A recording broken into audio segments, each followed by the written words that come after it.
2, 3. You nailed it. Welcome to IHIP News. Our illustrious star Pumps. Clapper extraordinaire. Clapper and the star Pumps has prepared a little segment on her favorite psychological case study. Yes. And that is the former president of the United States of America. And still, as I say that, I'm beaming. I'm incredulous that those words are even together. The Isn't it former awful? president of the United States, Donald Trump. What the fuck? All right, go on. How did that happen? Okay, so as we go into this election year and Donald Trump is the nominee for the Republican Party, which I still can't wrap my head around, but that's not why we're here. One thing that has been very interesting to me is the lack of policy that Donald Trump talks about when he's at all these campaign stops, rallies, whatever you want to call them. As far as I can tell, the only policy he's firm on is that he overturned Roe versus Wade, and he wants to cut entitlements such as Social Security, which, as we all know, that's not an entitlement because you paid for it. Right. So I thought we'd highlight some of the greatest hits of former President Trump at his rallies. I'm sitting there tweeting, bing, bing, bing. You press a button, bing, bing. They all hand you checks, bing, bing, bing, bing. We had our beautiful Marine standing there, bing, bing, bing, bing. You know, in the old days, bing, bong. Okay, so this is someone that we're supposed to vote for President of the United States. He's always talking about how Biden is so deranged and doesn't know what's going on. I don't think I've heard Biden say bing, bing, bing, bing, bing 50 times. Let me tell you something I think is really interesting, okay? Former President Trump screwed up so much stuff, right? Everything he touches. Added $8 trillion to the deficit, and you can go on and on. But the one thing that his administration did pretty well was Operation Warp Speed. Yep. And that is to fund and get a vaccine for this global pandemic and then distribute it to all of its citizens. And he did a really good job at that. I don't think he did, but the administration did, the government did. And he can't go take a victory lap on that in his campaign, because the one thing that they did pretty well, which was get that out and then distribute it to all these Americans, simultaneously, he trashed it. Right. And so he can't take a victory lap on one of his good accomplishments, which was the vaccine. One of his only accomplishments. 1 million Americans died from COVID. That's a really large number. You know, that it's just kind of like washed over now. But the vaccine, when it came around and people were exposed to it via the jab, but all of the January 6ers, right, the hostages, and all of these people are anti-vaxxers. And patriots. They don't want to wear a mask and they don't want to get the vaccine. And he's their dear leader.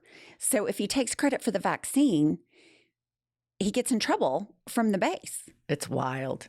Although it's so wild. I think people have forgotten he wanted everybody to inject themselves with bleach and all that. And he stood up there with a straight face and said that. Do you remember? This was so funny. So he shuts down, they do a shutdown of the country, but it's not just the United States, it's everywhere. And then all of a sudden he starts tweeting, "Free Minnesota."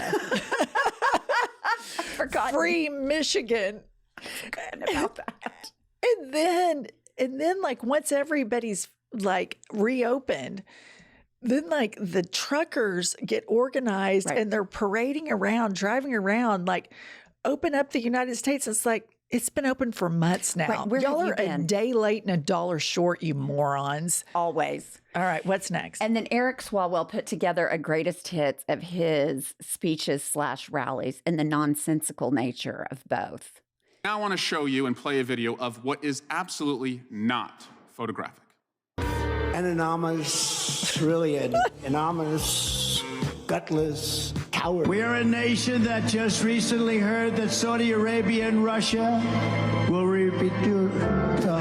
I hope they now go and take a look at the oranges of the investigation. And I watch our police and our firemen down in 7-Eleven, down at the World Trade Center. It's like, What the fuck are you talking about? You don't make sense. You can't put two words together. And here's the deal. You're talking about Biden being old. You're 3 years younger, but you know why you look younger than Biden? Because fucking crazy seems more vibrant than normal. I mean, this guy is a 13-karat gold nut. Well, let me tell you that I recently saw in the news that nut doctor that he had, which was the White House doctor, that put out a report that says Donald Trump is the most healthy man I have ever examined in my medical career. Never seen a better specimen. Which is just a jet stream of bullshit. Absolutely. I mean, you can just tell by looking at him, he's not super healthy. But nonetheless, now it all kind of starts to make sense because it was like a total, like script for all. Pill mill. And you hear about like these stimulants and all of this stuff. And you and I have always pontificated and wondered, Always. Is he doing this crap sober? Right. Or is he on something? It would kind of comfort me if he were on something. Yes. Because it's so outside the realm of normal behavior. But it's hard to tell. I mean, is it a personality disorder? I think is he on pills? This is where you check the box all of the above. All of the above. It's all of the above. I mean, this is one of those where you're taking your exam and it's just all of the above. You go to the next one, it's all of the above. I was amazed that Dr. Johnson, the White House doctor, he was writing scripts for fentanyl, opioids out the kazoo. Well, he Ambien, himself. Provigil. I mean, it's fentanyl. You just don't see that as a script very often. I don't think. Maybe you do. But he himself, I believe, also has suffered from addiction, which I have incredible empathy. I do too. You're in recovery. My husband's in recovery. A lot of our friends and family are in recovery. But here's the situation. Somebody who has been deeply affected personally by addiction, I don't want a person who's actively peak at their addiction making decisions for 350 million people. Correct. I'm not saying he is an addict, but here's the thing that I want to say that I think is super important to point out. So we have two 80-ish-year-old men running for president. The president doesn't make all of the decisions. He has a cabinet and an administration. So if Biden wins, he's going to surround himself with people that genuinely care about upholding the rule of law, the Constitution. Are they going to be perfect? No. But it's not just Biden. You have people surrounding him that help make decisions, advise him. Let's go to Trump. Trump hangs out with the My Pillow guy. Right. Okay, Mike Lindell, Marjorie Taylor Greene, Steve Bannon, criminal, found guilty. Twice. Most of the people he hangs out with have done two things that were in his administration. They have come out of it and written books, tell-alls about what a nut and how unhinged he is, or they've been indicted themselves. Right. Those are the two options. Very rarely does somebody come out smelling like a rose. No. I mean, you're either in the criminal conspiracy with him or you're coming out against him. Like all of his cabinet but one has come out and said he needs to be nowhere near the Oval Office. Yeah. So here's just another, because this is my favorite. Little mouth on him. Bing, bing, bing. Bing, bing, bing, bing, bing. Bing, bing, bing. They're cleaning up. Fix it up, bing, bing, bing. A 14-point plan. Bing, bing, bing. Anthony Weiner. The little bing, bing, bing. I don't get it. Why is he bing, bing, binging all the time? Because he doesn't have anything to say about policy. You started off by saying, I am shocked by the absence of policy. If we were going to talk about him, if he's the subject, he can go on and on and on. Absolutely. I have the best this, the biggest that, the most terrific this. Largest crowds. Everyone in the whole world says I'm this.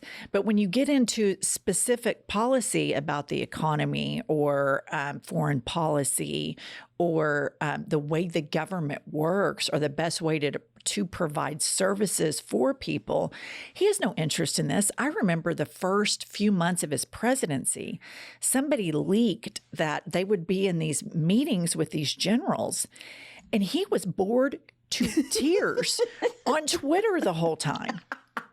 That does not surprise me at all. And so these generals had gone from these meetings with Obama, the president prior to Trump, who was intellectually curious and wanted to get all the information possible, was a very mindful person, tempered, took his time, made decisions, talked to all sources. And then they get in with him, and all he's doing is rage tweeting throughout the entire meeting and then telling his advisors, this is boring.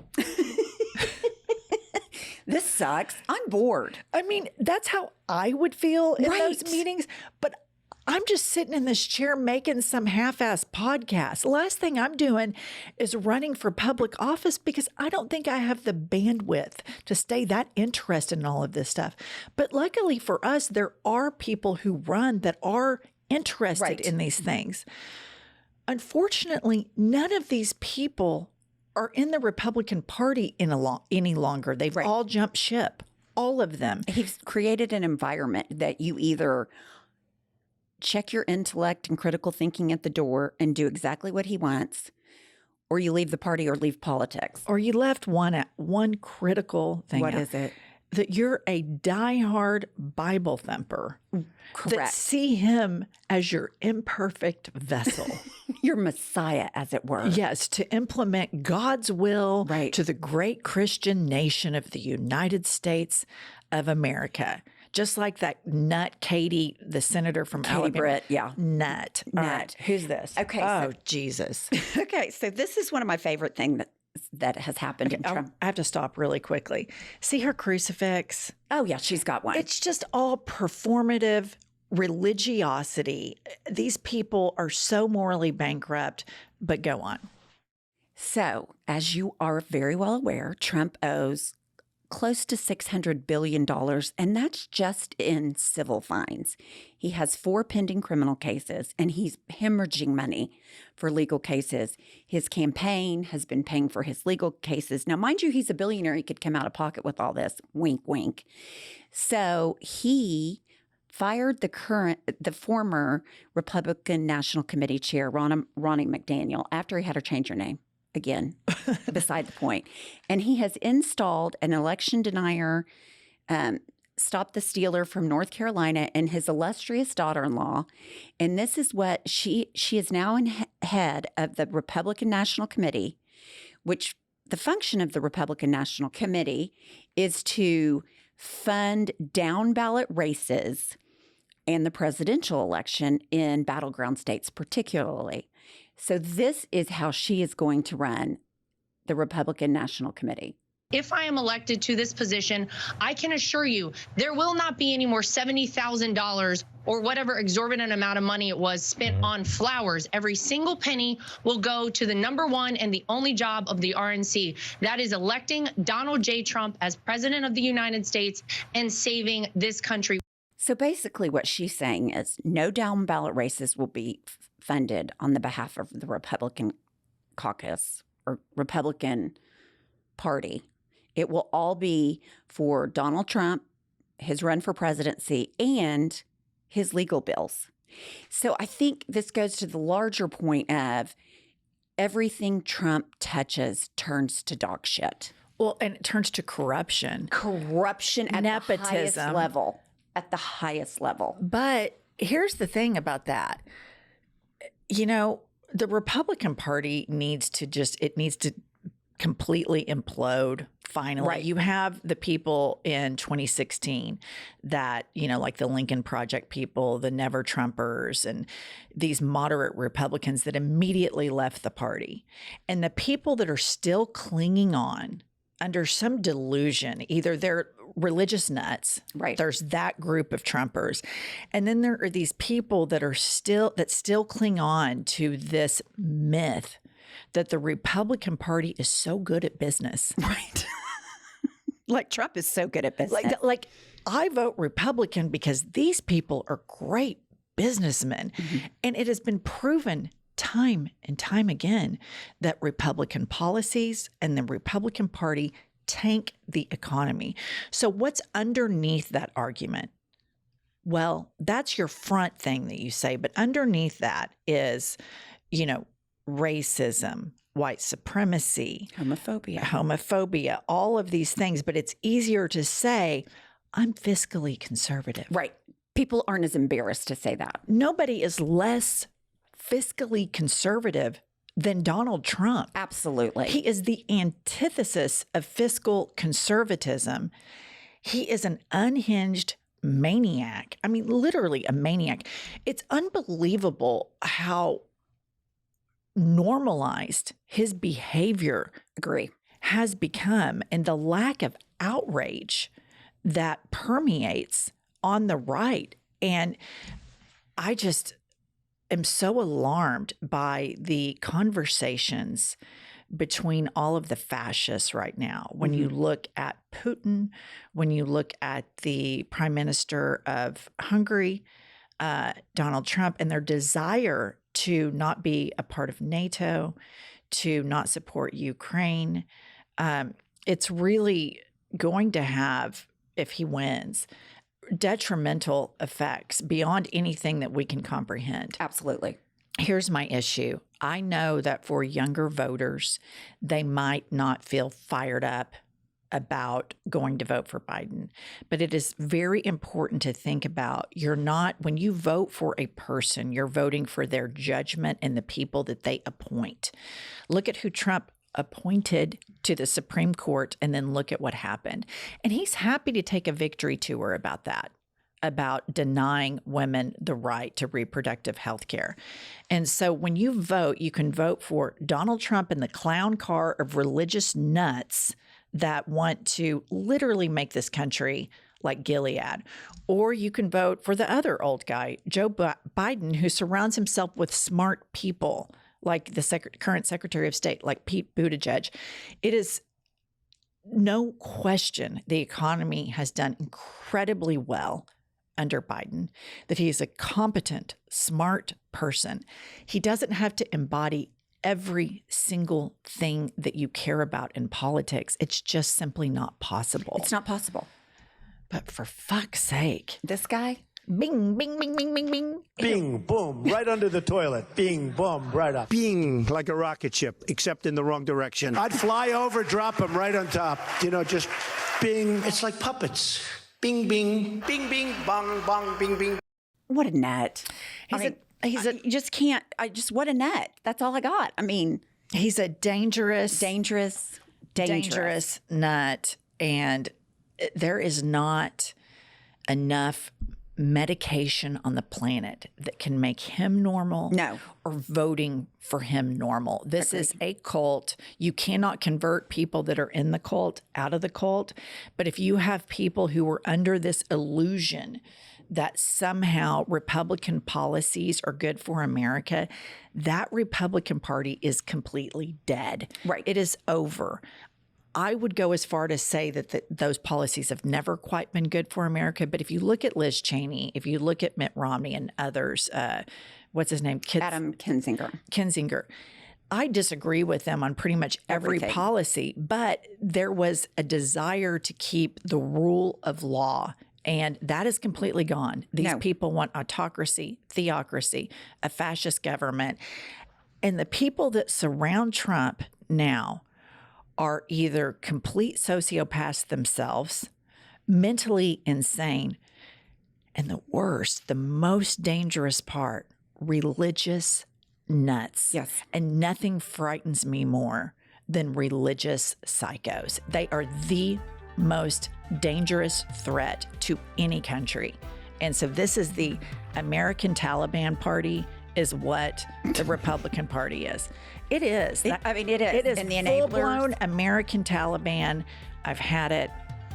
Stick with us for more hot takes. And we will see you when we feel like it. It's so